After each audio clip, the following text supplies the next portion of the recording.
19 Photo Excel, kasut mampu milik di bawah Rp200 dengan ciri max cushion.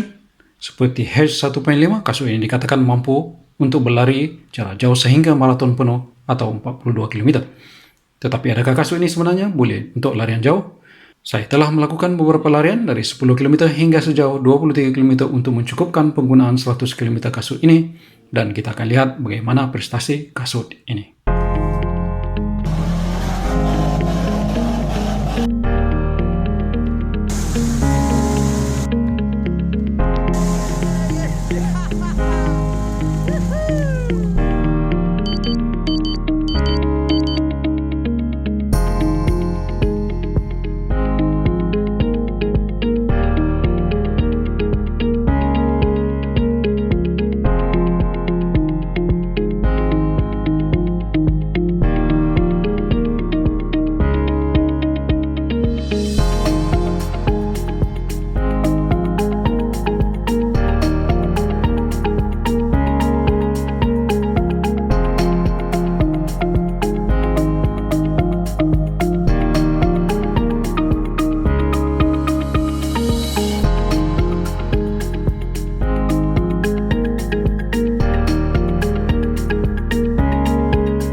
Halo Kopi Serangan Topi Nengawi, saya Sam Sanen, berjumpa lagi kita. Kali ini kita lihat bagaimana keadaan Photo Excel selepas 100 km serta ujian larian jarak jauh kasut ini. Dalam video ini saya akan bincangkan berkenaan dengan keadaan prestasi kasut ini untuk larian jarak jauh, keadaan fisikal positif dan negatif kasut ini.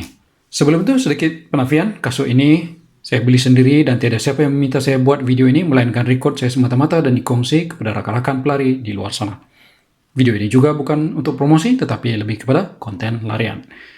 Apa yang saya sampaikan di sini adalah pendapat jujur. Saya sebagai pelari biasa dan bukan atlet. Kita mungkin ada perbezaan karena cara larian, keadaan kaki, dan apa yang kita sukai masing-masing. Ini adalah antara senarai beberapa larian yang telah saya lakukan untuk mencapai 100 km penggunaan kasut Photo Excel. Selain dari itu, saya juga telah gunakan kasut ini untuk berjalan kaki. Apa yang saya boleh katakan dengan semua larian jarak jauh saya, termasuklah larian 23 km, saya akan mengalami blister pada setiap larian di tepi toe ball kedua-dua belah kaki, dan yang paling kerap ialah di sebelah kiri. Blister sebenarnya akan mula dirasai pada kilometer yang ke-8 atau ke-9. Pada larian saya yang sejauh 13 km, saya mendapat blister yang agak perit. Dan sebenarnya saya telah keluarkan air pada blister itu pada blister di kaki itu, dan seterusnya saya letakkan gel pada larian jarak jauh yaitu 23 km, dan nampaknya saya tidak lagi diserang oleh blister. Saya sebenarnya masih boleh berlari, tetapi setakat itu saja LSD saya pada hari itu. Jadi untuk makluman juga, saya telah gunakan insole yang berlubang, insole ini yang berlubang pada semua larian saya, tidak seperti dalam Hedge 1.5 di mana dalam Hedge 1.5 saya gantikan insole ini pada insole lain. Jadi sebenarnya tujuan saya untuk menggunakan insole ini dalam kasut ini ialah untuk merasai ataupun eksperimen, merasai benar-benar keadaan bagi insole ini sama ada ia sesuai ataupun tidak untuk larian jarak jauh. Ringkasan spesifikasi kasut ini ialah harga bagi kasut ini pada masa saya beli ialah RM147. Saiz bagi kasut ini ialah US 10, ataupun 8.5 UK 28.2 cm dan EU 43. Kenapa saya beli saiz kasut ini? Walaupun sebenarnya saiz kasut saya saiz sebenar kaki saya iaitu 26, dan kebiasaannya saya akan menggunakan ataupun membeli atau menggunakan kasut pada saiz 27 cm. Sebabnya masa saya beli kasut ini dengan diskaun pada masa itu hanya tinggal saiz ini saja yang ada dan warna ini. Walaupun saiz dia agak besar, tetapi bila dipakai saya rasa dia agak sesuai jugalah dengan satu ibu jari di hujung di hadapan kaki lah. Dia menjadikan saiz kasut ini pada saya dia loose fitting, bagi saya. Dan sepatutnya saya perlukan saiz EU 42 untuk lebih snug fit. Berat kasut ini dalam lingkungan 300 gram, dan saya anggarkan bahawa drop bagi kasut ini ialah 12 mm, 12 mm, di mana ketinggian di tumit ialah 31 mm dan di forefoot ialah 19 mm. Jadi ini adalah anggaran sahaja.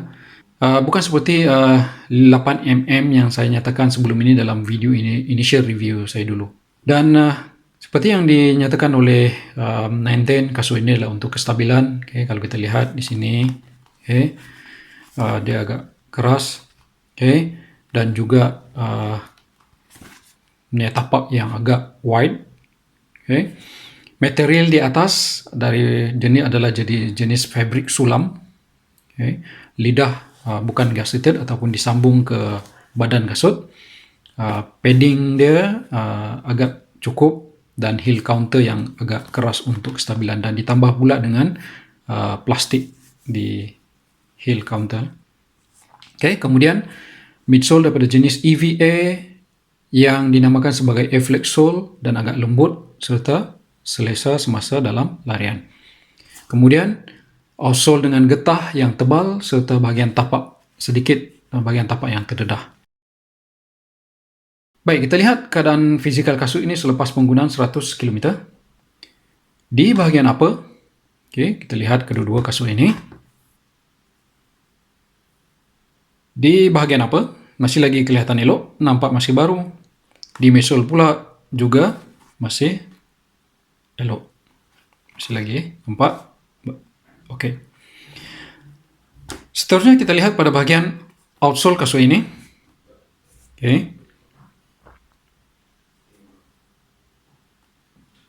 Pun nampak masih nampak masih baik. Cuma disebabkan cara landing kaki saya, ia makan tepi lah. Maksudnya di tepi bahagian sini, dan akan roll ataupun akan pindah ke bahagian tengah. Jadi kita akan nampak kesan haus di bahagian di exposed foam ni. Di bahagian foam yang terdedah. Dari segi positif untuk kasut ini murah, midsole dia lembut serta stabil, dan pemakaian kasut pada saya boleh dikatakan selesa serta tidak ada heel slip lah. Dan juga tapak yang sangat saya boleh katakan mencengkam, walaupun dia ada bahagian yang terdedah. Sebab kebanyakannya mungkin kita akan gunakan sama ada di bahagian heel ataupun di bahagian midfoot ke forefoot. Kasut ini sebenarnya boleh tahan, nampak elok, tapi dari segi negatif kasut ini pada saya iaitu yang pertamanya, kelemahan yang paling penting ialah bahagian atas kasut ini yang sangat tidak breathable. Larian jauh pada setiap kali larian jauh, termasuklah 10 km, saya dapat rasakan yang dalam kaki ini, kaki saya di dalam panas, saya dapat rasakan panas di dalam kaki. Dan kalau lari jauh lagi, kaki mungkin akan lebih berpeluh. Keduanya, kasut ini agak berat untuk loran, besar dan juga bulky. Dan juga satu lagi seperti yang saya katakan sebelum ini untuk kasut-kasut yang lain dalam lineup 910 termasuklah Hedge 1.5 dan juga Gis Ekiden. Okay, dia menggunakan insole yang berlubang dengan yang dinamakan sebagai Hexa Cush. Okay. Pada saya lubang-lubang pada insole ini boleh dirasai pada tapak kaki. Jadi cadangan saya untuk kasut ini, untuk penambahbaikan bagi kasut ini ialah mungkin gantikan upper di bagian upper ini kepada material yang berjenis engineered mesh yang lebih breathable dan mungkin lebih ringan. Dan getah di belakang heel counter ini mungkin boleh dibuang atau saya rasa ini tidak diperlukan. Dan kemudian satu lagi di lubang pada insole boleh dikurangkan terutama di bahagian tumit dan juga di bahagian tengah serta berdekatan dengan forefoot. Kesimpulan saya untuk kasut ini ialah pada saya kasut ini boleh dikatakan selesa, saya selesa memakainya, tetapi malangnya bahagian atas kasut ini sangat tidak breathable dan itu menjadikan kasut ataupun berlari pada jarak jauh agak kurang sesuai. Okay? Walaupun saya setuju kasut ini memang boleh digunakan untuk larian jarak jauh, tetapi pada saya tidaklah sehingga 42 km. Namun, tidak ada yang mustahil. Jika Anda perlu juga untuk gunakan kasut ini untuk larian sehingga 42 km, okay? So mungkin boleh gunakan, tetapi mungkin berpada-pada. Okay? Kemudian kasut ini sesuai digunakan untuk daily trainer pada jarak 5 ke 10 km dan juga long run mengikut kemampuan. Jadi sampai di sini saja untuk kali ini. Harapan saya agar perkongsian saya pada kali ini bermanfaat dan sehingga kita berjumpa lagi di lain video. Jaga diri, teruskan berlari dan terima kasih. Bye-bye.